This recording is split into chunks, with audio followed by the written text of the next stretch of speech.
Good evening class. मैं प्रियांशु मिश्रा स्वागत करता हूं आपका पॉलिटेक्निक सेमेस्टर क्लासेस के इस लेक्चर में, जहां हम स्ट्रेंथ ऑफ मटेरियल के एक नए टॉपिक को स्टार्ट कर चुके हैं और ऑलमोस्ट थोड़ा बहुत हमने आपको पढ़ा भी दिया है। अभी उस नए टॉपिक का नाम है stress and shear force and bending moment diagram. तो shear force and bending moment diagram में सबसे पहला पोर्शन इनिशियली जो हमने आपको बताया था वो था types of support. Types of support के बेसिस पे हमने बताया था कि कितने टाइप की बीम होती है, और टाइप्स ऑफ बीम के बाद हमने टाइप्स ऑफ लोडिंग कंडीशन बताई थी, और टाइप्स ऑफ लोडिंग के बाद हमने आपको रिएक्शन कैलकुलेट करना बताना स्टार्ट किया था। तो रिएक्शन कैलकुलेट करना जब हमने बताना स्टार्ट किया था तो सबसे पहला जो रिएक्शन कैलकुलेट करने के लिए हमने जो क्या कहते हैं बीम ली थी वो सिंपली सपोर्टेड ली थी, जिसके मिड स्पैन पे पॉइंट लोड एक्ट कर रहा था, दैट वाज पी। ठीक, तो हमने जो भी एक मान लीजिए कि हमने एक कोई बीम ली थी कि पहला केस हमने पहला ही केस लिया था कि कोई सिंपली सपोर्टेड बीम है, इस तरीके से सिंपली सपोर्टेड बीम है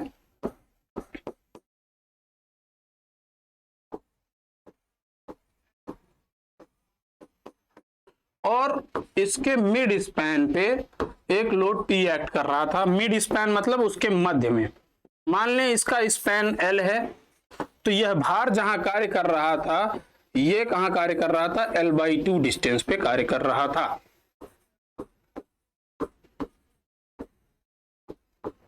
हमने आपको एक चीज बताई थी कि जब भी कोई सिंपली सपोर्टेड बीम होता है या फिर जब भी कोई आपका जो सपोर्ट होता है वो आपका पिन सपोर्ट हो या फिर रोलर सपोर्ट होता है, तो पिन सपोर्ट के केस में जब हॉरिजॉन्टल वर्टिकल लोड एक्ट कर रहा होता है तो जो रिएक्शन डेवलप होता है इस सपोर्ट पे, जो प्रतिक्रिया बल उत्पन्न होता है वो भी ऊर्ध्वाधर दिशा में या फिर वर्टिकल डायरेक्शन में डेवलप होता है।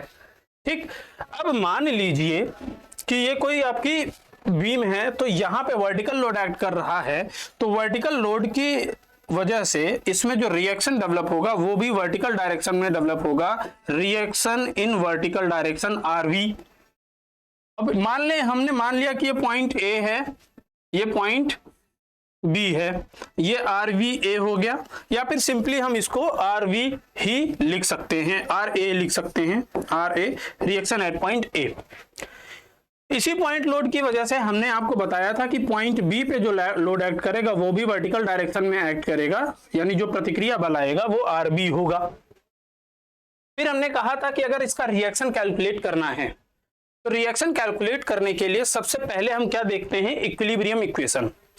देखिए सामान्यतः होता क्या है कि किसी भी इस तरह के बीम या इसी तरह के धरन में रिएक्शन को कैलकुलेट करने के लिए हम आपको जो बेसिक फंडा ये बता रहे हैं कि मोमेंट एट पॉइंट A और B 0 होगा, क्योंकि यहाँ पे किसी तरीके का कोई आघूर्ण उत्पन्न नहीं हो रहा है, किसी तरीके का कोई रोटेशन नहीं हो रहा है।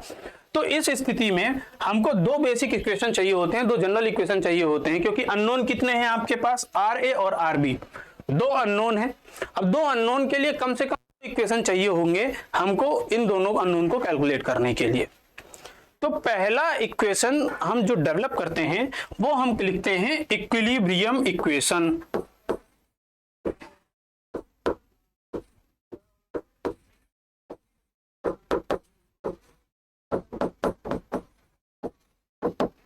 इक्विलिब्रियम इक्वेशन क्या है कि जितने भी वर्टिकल डायरेक्शन में ऊर्ध्वाधर दिशा में जितने भी बल लग रहे हैं उनका जो योग होगा वो आपका शून्य होना चाहिए। ठीक है, जितना रिएक्शन एक्शन है, जितना लोड लग रहा है उतना ही रिएक्शन होगा, न्यूटन्स थर्ड लॉ आपने सबने पढ़ा है। तो जितना एक्शन उतना रिएक्शन, जितना लोड अपवर्ड डायरेक्शन से लग रहा है डाउनवर्ड डायरेक्शन में उतना ही लोड डाउनवर्ड डायरेक्शन से अपवर्ड डायरेक्शन में होगा। यानी ये कहता है कि RA प्लस RB बराबर P, ये होना चाहिए, RA प्लस RB बराबर P। आप डायरेक्ट इस तरह से लिख सकते हैं, या फिर आप इक्विलिब्रियम इक्वेशन को किसी तरीके से लिखते हैं, summation FV is equal to 0, यानी वर्टिकल डायरेक्शन में लग रहे सारे फोर्सेस का सम, योग जो होगा, जितने भी बल आ रहे हैं उनका योग जो होना चाहिए वो शून्य होना चाहिए। इसी के साथ हमने आपको यह बताया था, एक साइन कन्वेंशन बताया था कि अगर ऊर्ध्वाधर दिशा में लगने वाला बल नीचे की ओर लग रहा है तो उसको हम लेते हैं क्या, ऋणात्मक। यानी अगर फोर्स डाउनवर्ड डायरेक्शन में एक्ट कर रहा है तो इसको हम क्या लेंगे, निगेटिव। अगर फोर्स अपवर्ड डायरेक्शन में लग रहा होगा तो उसको हम क्या लेंगे, पॉजिटिव। फिलहाल के लिए आप इतना समझ के चलिए कि अगर फोर्स डाउनवर्ड डायरेक्शन में लग रहा होगा तो उसको हम क्या लेंगे, नेगेटिव, और अपवर्ड डायरेक्शन में लगेगा तो उसको क्या लेंगे हम, पॉजिटिव यानी धनात्मक। अब देखिए, अब हमने इक्विलिब्रियम इक्वेशन लिखी कि वर्टिकल डायरेक्शन में लगने वाले सारे फोर्सेस का सम क्या होगा, 0 होगा। तो अगर वर्टिकल डायरेक्शन में सारे फोर्सेस का सम 0 है तो इसका मतलब क्या हो गया कि आर ए पॉजिटिव होगा प्लस आर बी नेगेटिव भी पॉजिटिव होगा माइनस P क्या होगा आपका नेगेटिव होगा इज इक्वल टू 0। और यहां से हमको एक इक्वेशन मिल जाती है R A plus R B is equal to P। एक इक्वेशन हमको यहां से ये मिल गई, R A plus R B बराबर P, इक्वेशन 1।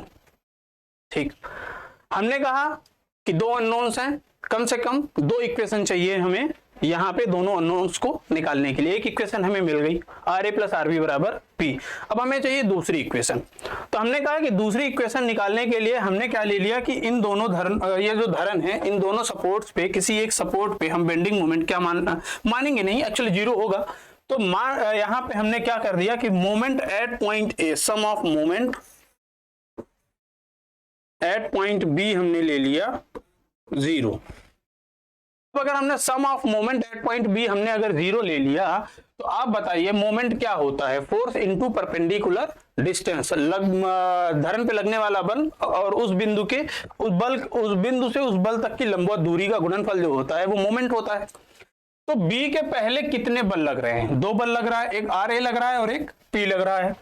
तो बी पे अगर मोमेंट निकालना है तो आर ए हमारा अपवर्ड डायरेक्शन में लग रहा है, तो हम लिख सकते हैं R A multiplied by L minus P downward direction में लग रहा है माइनस पी मल्टीप्लाइड बाई लंबवत दूरी कितनी है यहां से यहां तक की L/2 इज इक्वल टू 0। अब इसको हम फर्दर सॉल्व करेंगे तो हमें निकल के आता है R A is equal to P/2, R A is equal to P/2। हमको यहां से पता चल गया कि यहां जो रिएक्शन आएगा आर ए पे वो आएगा P/2, यानी जितना ऊपर लग रहा है उसका P/2 आर ए पे आएगा। अब इसी आर ए की वैल्यू को जब हम इक्वेशन 2 में पुट कर देंगे तो हमें R B is equal to P minus P/2 बराबर P/2 आ गया। ठीक है, तो इसी तरीके से हमको ये पता चल गया कि जब किसी भी यहां से R B is equal to P/2 भी आ गया, यानी अगर इस तरीके की कोई बीम है और उसमें हमको क्या निकालना है, रिएक्शन यानी प्रतिक्रिया बल निकालना है सपोर्ट्स पे, तो उसको निकालने के लिए हम क्या करेंगे, जितने अननोन्स, 2 प्रतिक्रिया बल अननोन्स हैं तो 2 इक्वेशन की नीड होगी। वो दोनों इक्वेशन क्या होगी, एक होगा हमारा इक्विलिब्रियम इक्वेशन और दूसरा होगा हमारा मोमेंट इक्वेशन, जो कि हम किसी एक पॉइंट पे मोमेंट लेकर के कैलकुलेट करेंगे, किसी एक पॉइंट पे बेंडिंग घूर्ण को लेकर के निकालेंगे। तो यहां से हमको P/2 निकल गया, इसी P/2 को हमने इक्वेशन 1 में रख दिया तो हमको आरबी की वैल्यू P/2 पता चल गई। ठीक है, ये तो रही पॉइंट लोड। अगर हमारा सेंटर पे लग रहा है तो बिंदु भार जो है वो केंद्र पे लग रहा है, तो क्योंकि अभी हमें बिंदु भार की बात कर रहे हैं तो हम बिंदु भार से संबंधित ही क्वेश्चन करते हैं। अब मान लीजिए कि बिंदु भार जो है वो ए पे ना लग करके किसी और पॉइंट पे लग रहा है, यानी सेंटर पे ना लग करके किसी और पॉइंट पे लग रहा हो तो केस 2 हम लेते हैं। दूसरा केस, दूसरे केस में हमने क्या किया कि एक कोई बीम ली, सिंपली सपोर्टेड बीम ही ली हमने,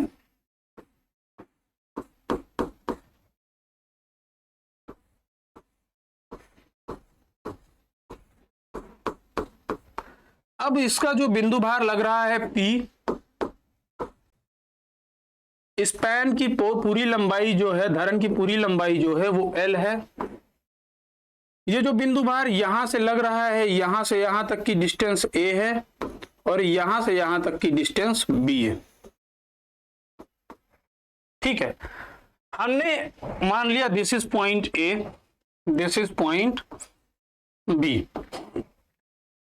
अब हमने क्या कहा आपको कि 2 इक्वेशन, अब हमको कितने अननोन्स हैं, सपोर्ट A और सपोर्ट B पे 2 रिएक्शंस की कैलकुलेशन हमें करनी है, यानी सपोर्ट ए पे क्योंकि पिन सपोर्ट है तो सिर्फ वर्टिकल फोर्स आएगा, हम लिख लेते हैं इसको आर ए।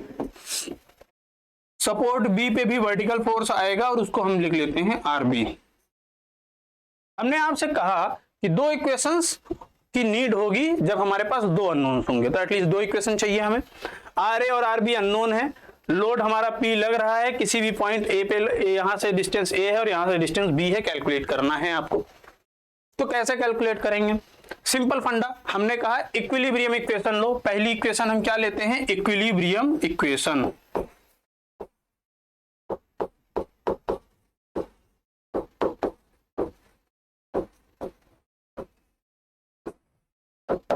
इक्विलिब्रियम इक्वेशन में हम क्या करते हैं कि जितना भी वर्टिकल डायरेक्शन में फोर्स आ रहा है सबका सम हमारा क्या होना चाहिए? जीरो होना चाहिए। तो वर्टिकल डायरेक्शन में कितने फोर्सेस आ रहे हैं आपका? एक आ रहा है R A plus R B और माइनस पी, तो ये R A plus R B बराबर पी। हमको यहां से एक इक्वेशन 1 मिल गई। ठीक, इक्विलिब्रियम इक्वेशन। दूसरा इक्वेशन हम लेते हैं मोमेंट इक्वेशन, जिसे हम आघूर्ण समीकरण बोलेंगे। अब आघूर्ण समीकरण में हम क्या करते हैं? किसी एक सपोर्ट पे देखेंगे कि मोमेंट जीरो है, दोनों ही सपोर्ट पे ए या बी, किसी भी एक सपोर्ट के प्रति हम आघूर्ण लेकर के उसको जीरो दिखा देंगे। तो अगर सपोर्ट एट पॉइंट बी अगर जीरो है, मोमेंट अगर support at point B zero है, तो उस केस में हम ले लेते हैं moment at point is equal to zero. और मोमेंट एट पॉइंट बी अगर जीरो है तो अब बी के पहले कितने बल कार्य कर रहे हैं? एक आर ए और पी, जैसा कि पहले कार्य कर रहा था। तो मोमेंट एट पॉइंट बी कितना हो जाएगा? R A multiplied by L minus, अब पी से बी तक की दूरी कितनी है? पी से बी तक की दूरी स्मॉल बी है, तो P multiplied by small B is equal to zero. तो हमारा आर ए कितना निकल के आ गया? पी बी बाई एल, ये आर ए निकल के आ गया। अब अगर इसी आर ए की वैल्यू को, जो पी बी बाई एल है, इसको अगर हम इक्वेशन 1 में पुट कर देंगे, तो after putting the value of R A in equation 1, तो हमें क्या निकल के आ जाएगा? P B by L plus R B is equal to क्या है? पी। हम इसको फर्दर सॉल्व करेंगे तो R B is equal to P minus P B by L. इसको हम और आगे सॉल्व करेंगे तो ये हो जाएगा P L minus P B by L. अब बताइए, इसको हम और सॉल्व करेंगे, P L minus B upon L. अब यहां से देख के बताइए कि अगर टोटल लंबाई एल है और उसमें से हमने बी घटा दिया तो कितनी लंबाई बची? ए। तो इसको हम आगे लिख सकते हैं पी ए अपॉन एल। ठीक, तो रिएक्शन एट पॉइंट ए निकल के क्या आ गया हमारा? P A upon L, sorry P B upon L. Reaction at point B क्या निकल के आ गया? ए निकल के आ गया, पी बी अपॉन एल। और रिएक्शन एट पॉइंट बी क्या निकल के आ गया हमारा? P B upon P A upon L. ठीक, तो इस तरीके का भी अगर कोई सपोर्ट आ जाए तो वहां पे भी आप रिएक्शन इजीली कैलकुलेट कर सकते हैं, प्रतिक्रिया बल आप इजीली कैलकुलेट कर सकते हैं। ये मैं आपको मैकेनिक्स का पोर्शन बता रहा हूं, सामान्यतः मैकेनिक्स में जनरली ये चीज आपने पढ़ी होगी। तो रिएक्शन कैलकुलेट करना आपको यहां से आ जाना चाहिए। अब तीसरा केस है कि अगर एक से अधिक पॉइंट लोड लग रहे हों, तो अगर किसी बीम पे सिंपली सपोर्टेड बीम है, केस थर्ड क्या है कि अगर एक से अधिक पॉइंट लोड लग रहे हों तो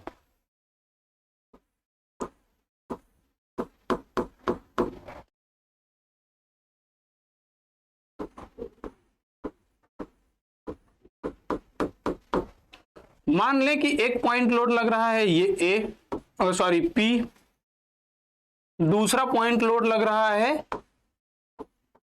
2p। ठीक है, एक पॉइंट लोड लग रहा है p और दूसरा पॉइंट लोड लग रहा है 2p। यहां से यहां तक की डिस्टेंस है a, यहां से यहां तक की भी डिस्टेंस है a, और यहां से यहां तक की भी डिस्टेंस है a, और टोटल स्पैन की डिस्टेंस है 3a। ठीक है, इस तरह की लोडिंग कंडीशन अगर दी हुई है तो हम कैसे रिएक्शन कैलकुलेट करेंगे at point A and at point B. तो यहां रिएक्शन कैलकुलेट करने के लिए वही तरीका अपनाएंगे। हमने reaction at point A calculate करना है और reaction at point B calculate करना है। तो पहली की कंडीशन, पहला क्या करेंगे हम, इक्विलिब्रियम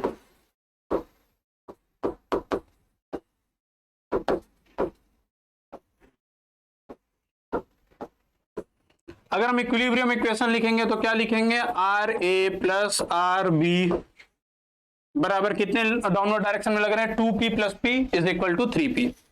टोटल लोड लग रहे हैं 3p वर्टिकल डायरेक्शन में। इसको हमने बना लिया इक्वेशन 1।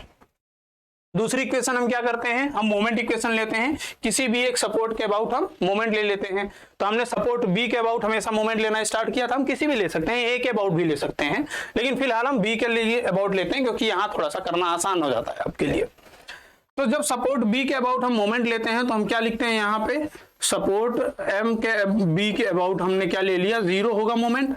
अब इसके पहले कितने रिएक्शंस लग रहे हैं, कितने फोर्सेज आ रहे हैं बी के पहले, आर ए लग रहा है, पी लग रहा है और 2p लग रहा है, यानी टोटल 3 फोर्सेज लग रहे हैं बी के पहले। ठीक है, अब देखिए अभी तक हमने आपको क्या बताया था कि जब हम रिएक्शन कैलकुलेट करते हैं तो हम जो फोर्स का जो सम लेते हैं, यानी जब हम इक्विलिब्रियम इक्वेशन फोर्स का लेते हैं तो वहां पे हम डाउनवर्ड लगने वाले फोर्स यानी नीचे की ओर जो बल लग रहा है उसको लेते हैं ऋणात्मक, और जो ऊपर की ओर फोर्स लग रहा है उसको लेते हैं धनात्मक। लेकिन जब हम मोमेंट ले रहे होते हैं तो भी हम ये अप्लाई कर सकते हैं ये रूल, लेकिन हमारा अभी से मैं आपको इस चीज के लिए क्लियर कर दूं कि यहाँ पे हम वामावर्त और दक्षिणावर्त आघूर्ण के आधार पे भी धनात्मक और ऋणात्मक ले सकते हैं। हम लेते हैं, इसको कहते हैं, इस तरीके का हो रहा है मोमेंट, इसको बोलेंगे हम पॉजिटिव, इसको बोलते हैं वामावर्त जो घड़ी की दिशा में होता है, यानी इसे हम बोलते हैं क्लॉकवाइज। और अगर मोमेंट इस तरीके से डेवलप हो रहा है तो इसको हम ले लेते हैं नेगेटिव, इसको बोलते हैं हम दक्षिणावर्त।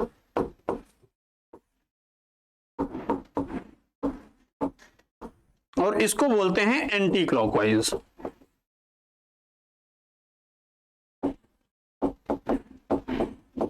ठीक है, अब हम थोड़ा सा इस रूल के बेसिस पे हम आपको मोमेंट निकालना बता देते हैं कि हम पॉजिटिव और नेगेटिव कहां लेंगे।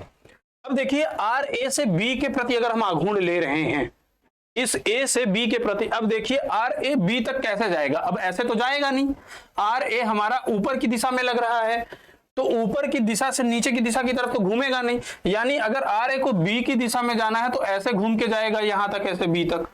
तो ये किस दिशा में घूम रहा है, क्लॉकवाइज डायरेक्शन में, यानी वामावर्त दिशा में घूम रहा है। तो इसको हम क्या लेंगे, धनात्मक। तो आर ए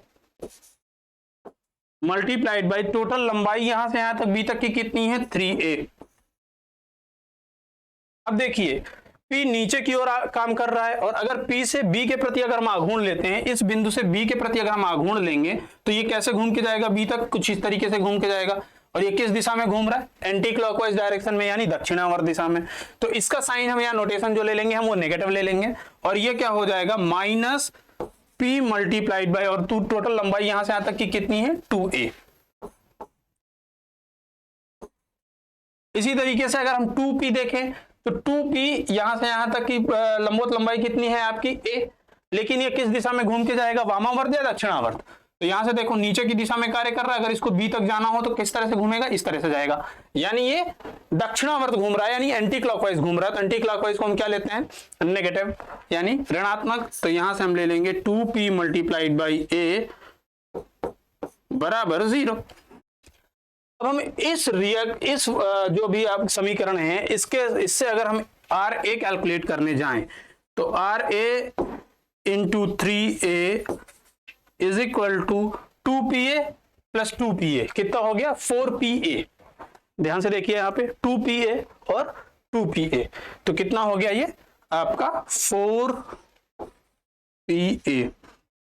और अगर हम यहां से आर ए कैलकुलेट करें हैं तो आर ए हो जाएगा आपका 4/3p, 4/3p। तो यहां से हम आर ए को लिख सकते हैं क्या, 4/3p। ठीक है। अब इसी इक्वेशन जो आर ए की वैल्यू है, जो इक्वेशन 2 मान लो, अगर हम इसको इक्वेशन 1 में पुट कर दें तो हमें इक्वेशन आर बी की वैल्यू मिल जाएगी, यानी 4/3p plus R B is equal to what, 3p।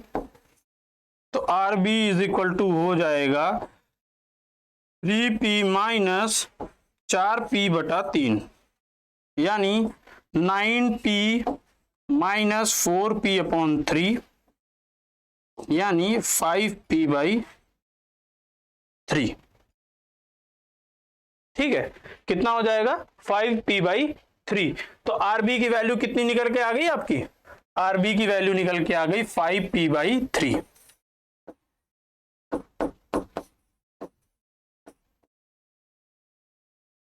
ठीक है। अब इस चीज को जहां तक उम्मीद है आपको समझ में आ गया होगा कि हम किस तरीके से आघूर्ण लेते हैं, और वामावर्त और दक्षिणावर्त अगर हमारा आघूर्ण लग रहा है तो किसको धनात्मक लेंगे और किसको ऋणात्मक लेंगे। अच्छा, ये तो एक चीज हो गई, हमने कह दिया कि वामावर्त को धनात्मक लेते हैं, दक्षिणावर्त को ऋणात्मक लेते हैं, लेकिन यह निर्भरता आप पे है कि आप किसको धनात्मक मानते हैं और किसको ऋणात्मक मानते हैं। ये कोई ऐसी कोई फिक्स कंडीशन नहीं है कि आप वामावर्त को ही धनात्मक माने और दक्षिणावर्त को ऋणात्मक माने। आप वामावर्त को ऋणात्मक और दक्षिणावर्त को धनात्मक मान के भी कर सकते हैं यहां से। ठीक है। और आप वर्टिकली डाउनवर्ड यानी नीचे की ओर लग रहे फोर्स को भी धनात्मक ले सकते हैं, और वर्टिकली अपवर्ड यानी ऊपर की ओर लग रहे ऊर्ध्वाधर बल को भी आप ऋणात्मक ले सकते हैं। तो ये निर्भरता आप पे है कि आप किसको धनात्मक ले रहे हैं और किसको ऋणात्मक ले रहे हैं। तो ये फिलहाल के लिए अगर हम जितना बता रहे हैं आप इतना मान के चलेंगे तो आपके लिए आसानी रहेगी। ये कोई फिक्स कंडीशन नहीं है कि जो ये हम बोल रहे हैं यही होगा। ठीक, तो ये तो हो गया पॉइंट लोड का केस, यानी बिंदु भार अगर किसी सपोर्ट पे किसी भी धरण पे आ रहा है तो उस स्थिति में हम प्रतिक्रिया बल कैसे निकालेंगे, रिएक्शन फोर्स कैसे कैलकुलेट करेंगे, ये उसकी कंडीशन हो गई। हमने सिंगल पॉइंट लोड को डिफरेंट प्लेसेस पे रख के बता दिया। फिर दो डिफरेंट पॉइंट लोड को, यानी अगर एक से ज्यादा अगर बिंदु भार आ रहे हैं तो उस केस में आपको रिएक्शन निकालना बता दिया। फिलहाल ये स्ट्रेंथ ऑफ मटेरियल का टॉपिक नहीं है, स्ट्रेंथ ऑफ ये आपका बेसिक मैकेनिक्स का टॉपिक है। लेकिन चूंकि आपको अगर शियर फोर्स, कर्तन बल और बेंडिंग मोमेंट, नमन आघूर्ण निकालना है तो बेसिक आपका आना जरूरी है, और मैं ये मान के चलता हूं कि आपको ये नहीं आता होगा, इसलिए मैंने आपको ये चीज बता दी। तो चलिए हम आगे पढ़ते हैं कि अगर यूडीएल लग रहा है, सम विस्तारित भार, यूनिफॉर्मली डिस्ट्रीब्यूटेड लोड किसी भी धरण पे आ रहा है, सिंपली सपोर्ट, फिलहाल अभी हम सिंपली सपोर्टेड बीम की बात कर रहे हैं, इस वजह से आप सिंपली सपोर्टेड बीम के लिए समझिए कि अगर किसी भी सिंपली सपोर्टेड बीम पे सम विस्तारित भार, यूनिफॉर्मली डिस्ट्रीब्यूटेड लोड आ रहा है तो उस स्थिति में रिएक्शंस कैसे कैलकुलेट करेंगे। तो सबसे पहला ही केस लेते हैं कि अगर मान लें कि कोई पहला case, in case of UDL पहला केस हमने ले लिया कि मान लीजिए कि ये कोई सिंपली सपोर्टेड बीम है जिसकी स्पैन लेंथ, जिसकी लंबाई जो है वो L है।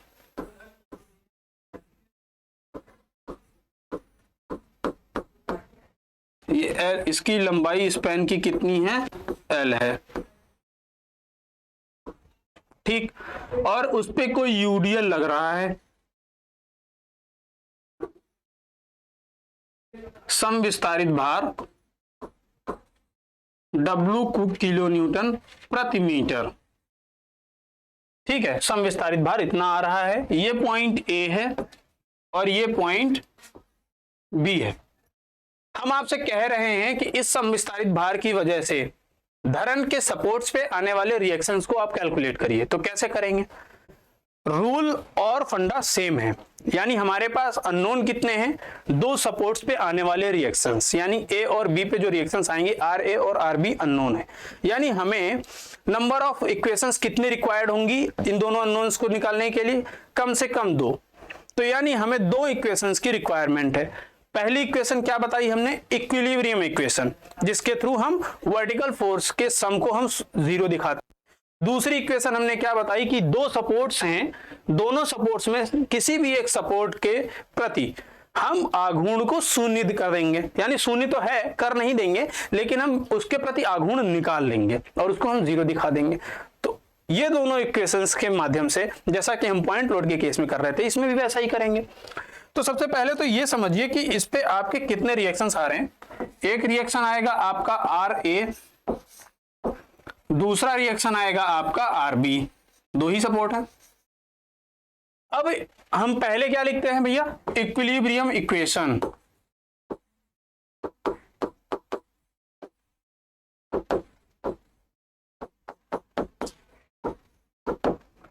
हमने क्या कहा, इक्विलिब्रियम इक्वेशन क्या होता है कि वर्टिकल डायरेक्शंस में जितने भी फोर्स आ रहे हैं उनका सम जो होगा वो जीरो के बराबर होना चाहिए। Newton's third law of motion आपने पढ़ा होगा कि जितना भी एक्शन होता है उसके अपोजिट उतना रिएक्शन डेवलप होता है। अभी जितना लोड आएगा उसके अपोजिट उतना ही रिएक्शन डेवलप होगा। अब लोड कितना आ रहा है, डब्ल्यू का लोड, डब्ल्यू इंटेंसिटी कितनी है, तीव्रता कितनी है लोड की, डब्ल्यू किलो न्यूटन प्रति मीटर की। हमने कहा कि लोड, हमने आपको जब यूडीएल हमने पढ़ाया था, यूडीएल के बारे में बताया था, तो हमने बताया था कि इसमें टोटल लोड कैलकुलेशन क्या होता है कि हम एवरेज लोड लेते हैं। एवरेज लोड क्या निकाला था, डब्ल्यू इंटू एल। और डब्ल्यू एल कहाँ कार्य करता है, अगर हम इसका फ्री बॉडी डायग्राम बनाने जाएं तो कहाँ कार्य करेगा, जहां पे इसका सीजी होगा, और अगर इसको एज ए रेक्टेंगल लेते हैं तो इसका सीजी कहाँ होगा, l/2 डिस्टेंस पे, यानी इसके मध्य पे डब्ल्यू एल का लोड कार्य करेगा। ठीक है, तो अगर हम इसकी इक्विलिब्रियम इक्वेशन निकालने जाएंगे तो फोर्स इन वर्टिकल डायरेक्शन का सम जो होना चाहिए वो जीरो के बराबर होना चाहिए। वर्टिकल डायरेक्शन में कितने फोर्सेस लग रहे हैं आपके, आर ए ऊपर की ओर धनात्मक, आर बी नीचे की ओर, ऊपर की ओर धनात्मक, और डब्ल्यू एल टोटल लोड इसकी वजह से कितना आ रहा है, डब्ल्यू इंटू एल, और किस दिशा में काम करेगा, नीचे की दिशा में, तो उस वजह से W into L downward direction में इक्वल टू जीरो। यहां से हमें पता चल गया R A plus R B बराबर डब्ल्यू एल। ये हमें मिल गई हमारी इक्वेशन 1, ये हमें मिल गई हमारी इक्वेशन 1। अब हमने दूसरा इक्वेशन क्या कही थी कि हम किसी एक सपोर्ट, धरन के किसी एक सपोर्ट के अबाउट के प्रति मोमेंट, आघूर्ण को का इक्वेशन ले लेंगे, जीरो करा दिखा देंगे, यानी मोमेंट एट पॉइंट बी हमने बताया था, हम क्या कर ले रहे हैं, जीरो। अब बी के पहले कितने बल कार्य कर रहे हैं जरा हमको आप बताएंगे। बी के पहले टोटल आपका एक कार्य कर रहा है आर ए और दूसरा ये यूडीएल। लेकिन हमारे पास समस्या हमने जो बताई थी, जो लड़कों को समस्या होती है बेसिकली, कि ये क्या देखने के लिए कि यूडीएल जो है यूनिफॉर्मली डिस्ट्रीब्यूटेड लोड या सम विस्तारित भार का लोड कहाँ कार्य करेगा, कहाँ से इसका आघूर्ण लेंगे। तो हमने आपको क्या बताया था कि अगर इसका हम फ्री बॉडी डायग्राम बोलते हैं तो यहाँ पे कहीं आपका डब्ल्यू एल कार्य करेगा इसकी वजह से, और यहां से इसके लंबाई जो होगी वो l/2 होगी, यानी ये भी l/2 होगा। अब अगर मोमेंट एट पॉइंट बी लेते हैं तो एक तो आर ए और किस दिशा में आपका वामावर्त, तो R A multiplied by L और डब्ल्यू एल, इस यूडीएल की वजह से डब्ल्यू एल काम करेगा और किस दिशा में, दक्षिणावर्त, तो minus W L into l/2। ठीक है, यहां से हमने आर ए कैलकुलेट किया, आर ए कैलकुलेट करेंगे तो हमारा आ जाएगा WL/2। ये हमारी हो गई इक्वेशन 2। तो आर ए कितना आ गया भैया, WL/2। अब इसी इक्वेशन 2 को जब हम इक्वेशन 1 में रखते हैं तो हमें मिलता है WL/2 प्लस आर बी बराबर WL। तो आर बी क्या हो जाएगा, WL माइनस WL/2, और आर बी क्या निकल के आ जाएगा, WL/2। ठीक है, तो यहां से हमको आरबी की भी वैल्यू पता चल गई, RB is equal to WL/2। तो अगर कोई भी यूडीएल लग रहा है, समविस्तारित भार लग रहा है, तो उस पे आने वाले रिएक्शंस को कैलकुलेट हम इस तरह से करेंगे। हम इक्विलिब्रियम इक्वेशन लेंगे, moment about any point zero दिखाएंगे, और उसके थ्रू दो इक्वेशंस, दो अननोन आर ए और आरबी को हम इजीली कैलकुलेट कर लेंगे। ठीक है, तो इसी के साथ आज के लेक्चर को हम एंड करते हैं। मिलते हैं आपसे नए लेक्चर में, अगले लेक्चर में, जहां पे हम इसके यूडीएल से रिलेटेड एक न्यूमेरिकल प्रॉब्लम को लेके आएंगे, जिसमें हम आपको बताएंगे कि इसमें किस तरीके से हम रिएक्शंस को कैलकुलेट करेंगे। साथ ही हम अगले में हम यूनिफॉर्मली वेरिंग लोड को भी लेके आने वाले हैं, उसमें रिएक्शंस को कैलकुलेट करना बताएंगे। उसके बाद हम बढ़ेंगे शियर फोर्स और बेंडिंग मोमेंट डायग्राम की तरफ। तो आज के लिए इतना ही। चैनल को लाइक करें, सब्सक्राइब करें और अपने दोस्तों के साथ शेयर करें। हम जल्दी ही आपके लिए और भी अच्छे वीडियोस और भी सब्जेक्ट की वीडियोस लेके आने वाले हैं, इसलिए हमारे साथ जुड़े रहें। Thank you.